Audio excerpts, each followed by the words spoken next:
జలపాతం అంటే మనందరికీ మస్తు ఇష్టం కదా నుల్లా. ఇక గీ జలపాతాలకి సందర్శించేందుకు మస్తు మంది వస్తుంటారు కదా. ఇక గీ జలపాతాలకైతే 3 రోజులైతే సెలవులు ప్రకటించిందట తెలంగాణ రాష్ట్ర ప్రభుత్వం. మరి ఎందుకంటే గీ వర్షాలకు ఎక్కడ కొట్టుకోబోతారేమో అనుకొని భయపడి గీ నిర్ణయం తీసుకున్నదంట.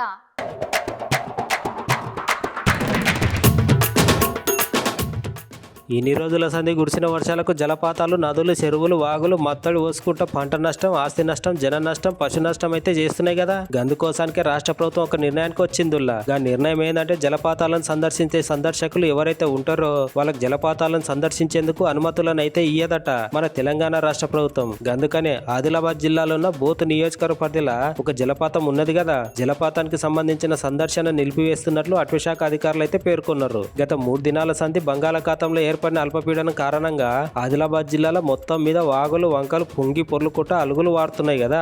అందుకనే అక్కడ ఉన్న కుంటాల జలపాతం, పోచర్ల జలపాతం దగ్గర వరద నీళ్లు మునుపు పోయిన వరద కంటే ఇంకా ఎక్కువ వచ్చేసరికి ప్రమాద హెచ్చరికలు జారీ చేసి అటవీశాఖ అధికారులు అయితే 3 దినాల పాటు పర్యాటకులకు జలపాత సందర్శన లేదని చెప్పిర్రుల్లా.